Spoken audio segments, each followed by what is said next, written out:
Hey, what's up, guys? It's Frank here with Game 3 between High and Scan. High being our Celestial player. Where is he? He's all over the place.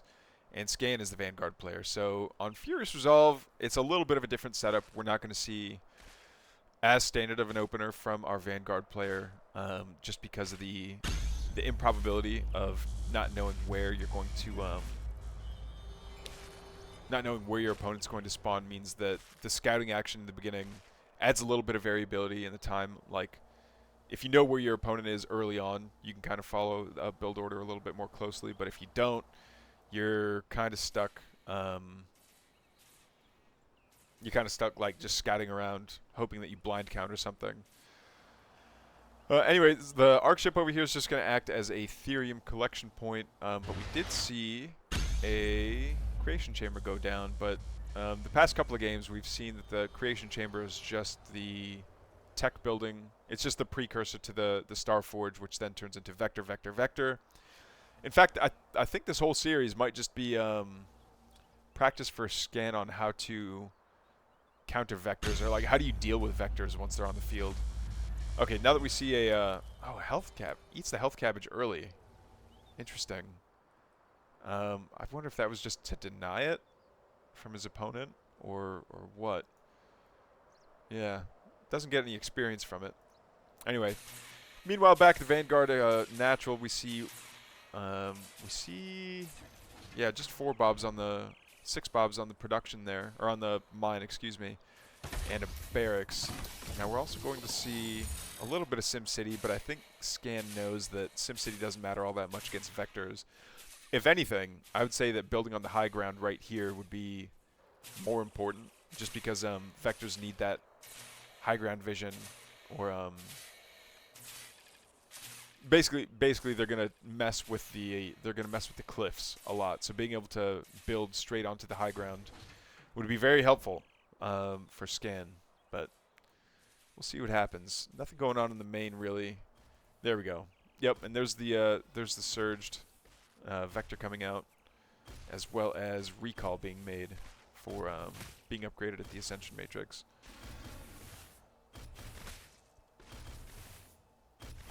A couple of Shadow Mastiffs getting taken out by just 2 Vectors. Man, Vectors are strong. Another power bank goes down. Oh, and a Vector getting healed up by the arc ship.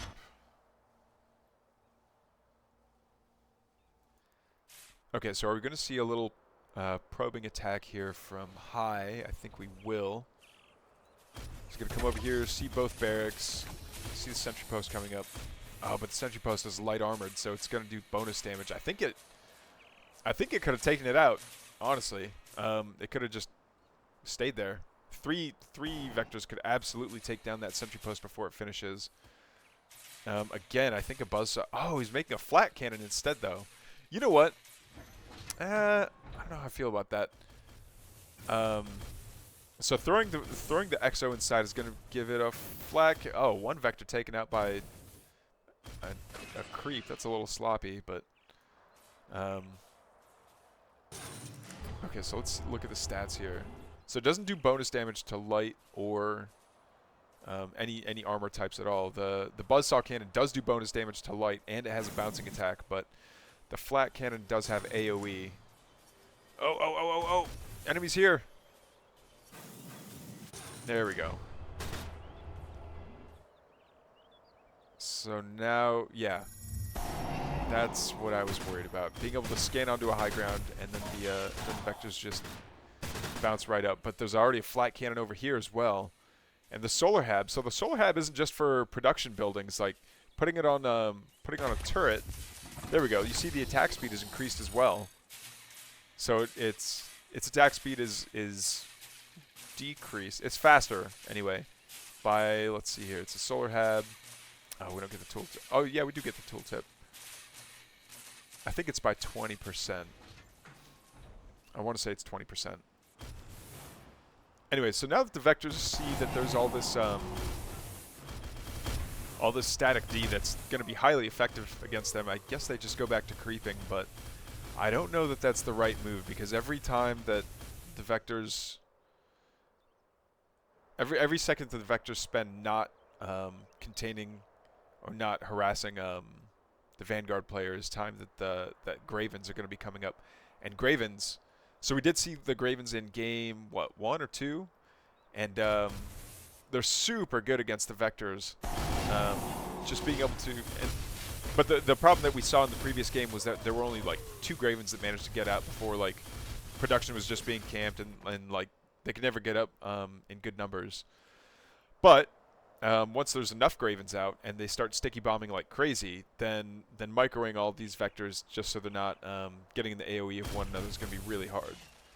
Vector comes forward and sees basically what he expects to see. It's a bunch of power banks. Oh, you know what would be really good, speaking of Gravens? Throwing a Graven on top of like using Infiltrate on the Arc ship just so it's just so the top bar abilities are debilitated during a fight would be so good. Like keeping a Graven back here or something, or keeping a couple back there and then just nuking down the Starforge. Oh, that would actually be so sick. Yeah, Graven aggression would actually be really good because it's not like the Vectors want to attack into it, and then Gravens can like just burst down so many power banks. I think Graven aggression is something that we haven't seen much yet. All right, we are going to see... Oh, the dogs are getting pounce. Interesting. There's a Graven hit squad. You love to see it. Okay, but there's no power, there's no energy regen camp on this map, so these Gravens are going to have to rely on good old-fashioned passive regen. We do see them teleport forward. The dogs are going to come forward and act as a meat shield, but... Oh, these Vectors are going to hop on all these Bobs, and the Bobs are just going to go down. Yeah, there's not enough heal hugs in the world that are going to save them. Dogs are going to come back, try to be aggressive, but just as the last Bob is killed, that's when the Gravens show up. Dog Pounce activates. They manage to... Oh, and they managed to take out that Vector really quickly. I wonder what the cooldown is on the... or do we not get to see cooldown on Pounce? Anyway, yeah, here we go. Oh, a Blast Node is out too. That's going to be problematic to say the least. Alright, the dogs are just going to continue to scout around. I think the Howls here would be really good. Yeah, the Gravens just out and out clean up whatever the dogs didn't kill outright. Sovereign's Watch gets popped. Yeah, the static defense for the Celestial player is really good. Popping the Sovereign's Watch though brought him down to yellow power. Oh, and now the Vectors are slowed inside of the goo bubble, as well as taking that AoE damage from the goo bomb. That's what it's called, right? Goo bomb? Or sticky bomb? I don't know. Graven bomb. I'm calling it the Graven bomb.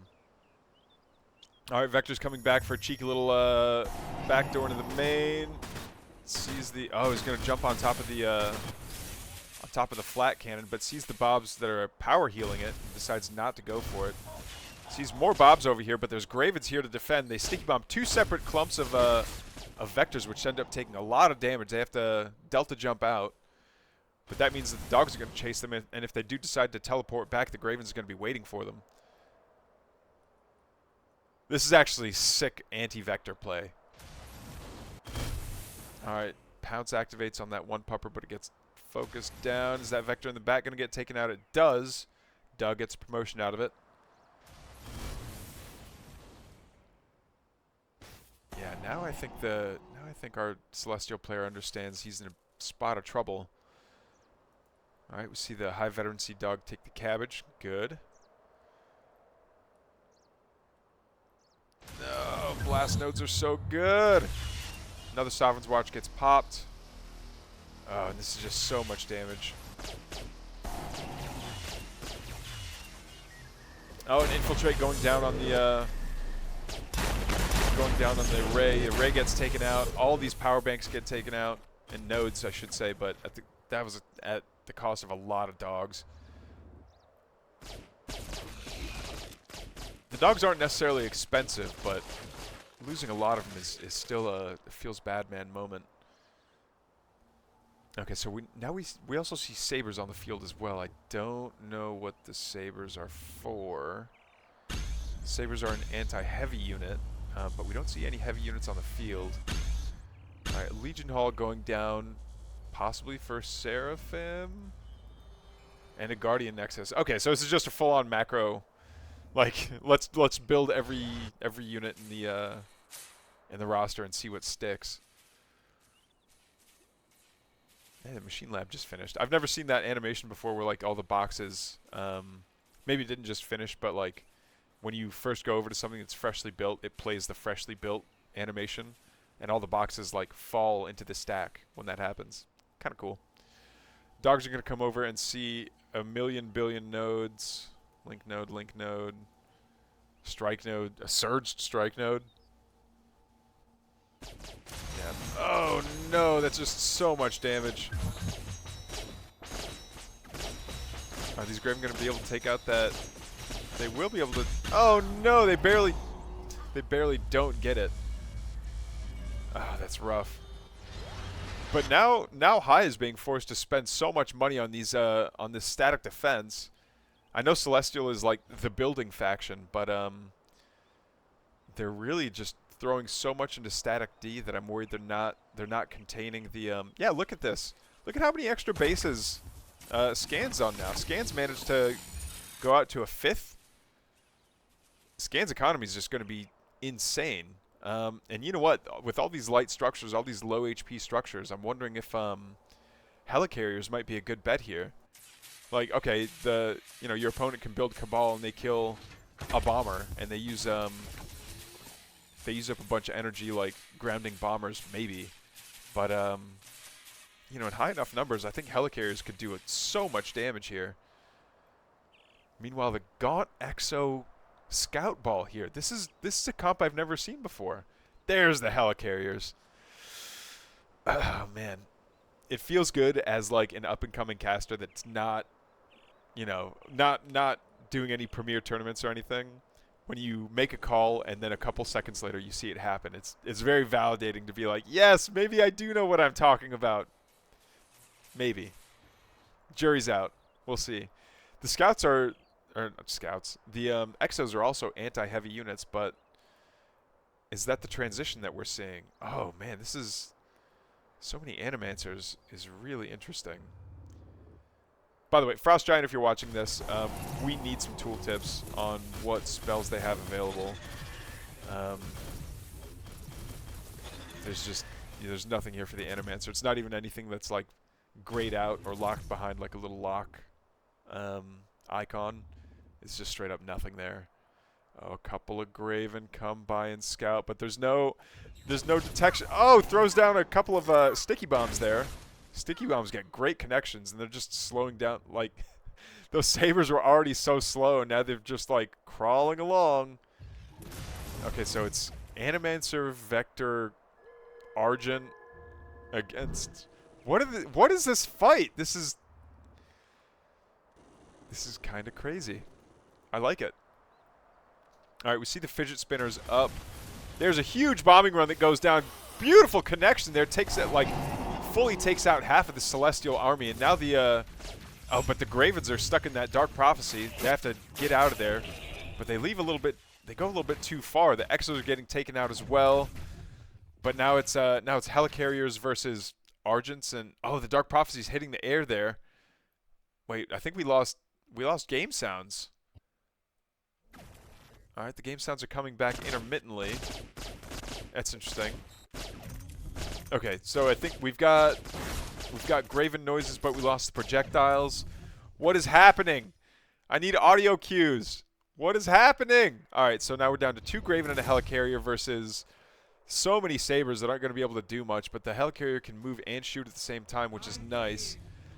I think he wants to, yeah, you better try and target down that Animancer. That Animancer would be a beautiful catch. Does he get it? He does manage to get it, but there's a bunch of scythes out now. Scouts going up against the Argents. Not a good pairing. Yeah, they're both just like everything on the ground is heavy armor. Meanwhile, everything in the air is light armor. This helicarrier is going to RTB while it's building. It's going to RTB past the fidget spinner while it's building 3 bombers. Fidget spinner getting taken out by the scythes, but there's enough economy here that I think. Oh, what is this? The cheeky link nodes. Just throws down a sentry post just to say, "Hey, get off my lawn." Oh, and a scrapyard by all this therium too. Man, scan is macroed up. Actually, both players have basically split this map in half, north versus south. Sovwatch goes down. Is going to start damaging these bobs. Bobs are going to come back though and start power healing this up. I don't know if that was a great use of the Sovereign's Watch. I think it's going to run out before. Yeah, Sovereign's Watch runs out before it's done being built. Oh, the blast node is getting all the bobs though. That's rough. Yeah, you got to get the bobs out of there. Oh, can the sentry post be focused? Yeah, I think the sentry post can be focused. No, this is just, you have to abandon it. Sell everything and leave. You're gonna end up with 0 bobs and unbuilt sentry posts. All just so these blast nodes can recover. All right, we're gonna see another pack of scouts come through. Okay, and they are gonna start doing damage to the blast and the strike node. Okay, strike node goes down. Blast node is still. Oh no, there's just not enough. One of the dogs is stuck dancing. Is the blast node gonna go down? No, it's not. Celestial Army shows up and denies it, but holy helicarriers. Bombing run goes down and gets a building, but that was a lot of bombers to not hit anything. Yeah, swing and a miss on a lot of stuff there. I think even a bomber went down. And now these carriers have to wait. They have to exit the Dark Prophecy stuff. I think they're all heavy tagged as well. Yeah, they're all heavy tagged, so the Argents are going to be doing bonus damage against them, and the Scythes catch them as well. Oh, this is just a disaster catastrophe for these helicarriers. What needs? Here we go. 2 repair-matics right here next to the scrapyard, so the helicarriers have something to heal up at that isn't, forcing them to return to base all the way to hangar bay that's somewhere else. Okay, but I think scythes are going to be the order of the day for high over here. Evolution Catalyst going down in this level 3 Luminite camp. All right, and the helicarriers are. Oh man. Oh, the Sabres got enough reach to reach out and touch these bobs that are trying to mine all that therium. Excuse me. A couple of med techs getting spotted out here. I think they're just going to be used for They're just going to be used for nano swarms on the. There you go. We see some archangels. Oh no! Bit of a misrally there. Dark Prophecy goes down on the Exo Ball, but they walk out of it. And, yeah, these Animancers have been given enough time to get up quite a bit of energy. That is a dangerous, dangerous army to attack into. And now it's just Exos getting trickled in here and taken out. Not that the Exos themselves actually matter all that much, but I mean, it's just. Oh, okay. So we did. Okay. Saw a couple of connections there. Huge Dark Prophecies going down on the on Scan's army though. Does manage to throw down a shield on one of them. Oh, the Purify was there to get rid of the shield though. Now they're just again sitting inside of the Dark Prophecy. Every single helicarrier getting taken out by these Scythes. The Exos are doing what they can against the Scythes as well, but it's just not going to be enough. He needs some kind of anti-light that shoots up, but the only unit in the Vanguard roster that does that is the Graven, and we don't see any Gravens on the field right now. We're also seeing, oh, look at this very injured Arc Fortress, though, that's just going to float on by. It's got the speed upgrade, so it's going to be moving rather quickly, but with enough scouts. Yeah, the scouts unable to jump and attack onto the Scythes there, and the Exos are too slow to catch up to them. So what does that leave our Celestial player with? I think the Celestial player's up by an array, up by a base. Okay, and we see this Arc Fortress really retreating as quickly as possible back towards this collection array. While the Exo Scout Ball, again, I don't see what these scouts are meant to do. All right, Arc Fortress uses its Goku beam on my... Whoa! Exos are in range. He needs a fidget spinner over here ASAP. Oh, no, and a blast. Yeah, dogs versus blast node. Blast node wins every time. Oh, no, and the Archangel does a meteor smash right in the middle of that Exo Ball, and they're so low on health now. He needs a med station or something. AoE heal is really good. Either that or just retake his own health camp. Archangel eats a health flower and goes right back into the sky. I think he's got another meteor smash ready. Should anyway. Yeah, the power banks bring him back up to full. All right, the Exo Balls are gonna go around the outside, round the outside, round the outside. Oh man, this is I'm loving this Celestial composition. Like, Argents are anti-heavy for air and ground. We've got the Animancers for any kind of Exo Ball. We've got the Scythes for any kind of Helicarriers, and Archangels to just meteor smash any kind of like a ground force in the back line. That's really scary. Hornets, I don't know that Hornets are going to do much right now, just because the only light unit on the field is the Animancer. They might be able to just rush in and get something, but what do you? Truly, I don't know what the Celestial answer, or what the Vanguard answer to this is. Like, Gravens are anti-light.